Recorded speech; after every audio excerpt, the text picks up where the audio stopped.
And good afternoon, everybody. I'm Michael Filigera. I'm with logicalsignals.com and also tradershelpingtraders.com. And this is the Elliott Wave update for the NQ for Thursday, April 15th, 2021. Today was somewhat of an interesting day, presented its challenges. We had left it off yesterday that off of yesterday's high at 14,029, the market appeared to put in 5 waves down. We were labeling that as wave A of this minor fourth wave. And after today's rally went up, put in an additional new high at 14,034, I went back, and this is the adjustment that I made. You can see that I moved and put minor wave 4 here, changes to an ABC, and allowed for this rally. Now, here's the deal. This rally thus far to this high and coming off is 3 waves up. So this still could be part of this minor wave 4. And if that's the case, I'm going to be looking for the market to drop, start breaking below these particular levels, and particularly these moving averages. That would be here we have the 4 and the 8, and then we have the 20. Now, a break below the 20, and actually it's going to be a little bit higher than that. Let me just throw some Fibonacci's on here on where this, if it is going to be a continuation of a rally. So then I want to just throw these on, and you can see that basically what we have is 13,974 and 13,038 and 13,938. And those levels would have to hold. And in this case, I would almost be looking for that top level at 13,974 and maybe a little bit lower to hold, and for the market to then go back up to complete a 5-wave rally off of this low. Now, if that's the case, then what happens is this 4 remains here. And then we are in the beginning stages of the minor wave 5 to complete this whole sequence and this whole two larger degrees up sequences. So we're going through kind of a really hairy period of time because there seems to be a rush to get out and then there's a rush to get in. Now, what I mean is like just the way that things are trading at the moment. When they moved in, they wanted out yesterday, they got out. When they moved in and they wanted in today, they got in. So it's this quick reversal of action, this reversal of like, we're out, we're in, that presents challenges to a day trader. Because me personally, I'm working off of Fibonacci's and Elliott wave count and moving averages.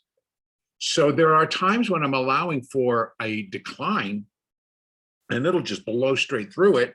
And the next thing you know, you're sitting with a sizable loss on your trading account, and you've got a reversal, you've got to see what's going on. And that sometimes can take a moment. But if this market starts to break down, my thoughts are when it starts to break below that level that we just discussed, particularly like 13,943 down to 38, if it breaks below that, you get out. If you're long, you get out. It's not going to go up. It may be switching gears and going into this. So we have to proceed with caution. We have to trade what's in front of us. The way this happened, yes, I did get caught in this because it was breaking levels that finally was breaking levels that was like, okay, this is not going to continue a rally right now. It's going to continue to go down. So I exited, and then you can jump back in and you still have plenty of time to make back up your loss and also to make some additional money on the day so that you're up on the day.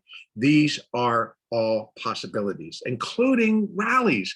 You know, if the rally comes up and it's like going beyond, like we were looking for the possibility we would just have this B wave, and then maybe it got up to here, maybe back up to 13,900, excuse me. And then it would roll over again and we get a C wave down. Well, boom, it didn't happen. So when that particular view is invalidated, it's off the board. If you're in a position that's favoring that type of a move, you get out of that position. You reassess, you see what they're doing, and then you jump back in. So that's, again, we're at that point. If it starts to come down and it doesn't hold those high level supports and it breaks below 13,938, take a reassessment, because it could be another C wave.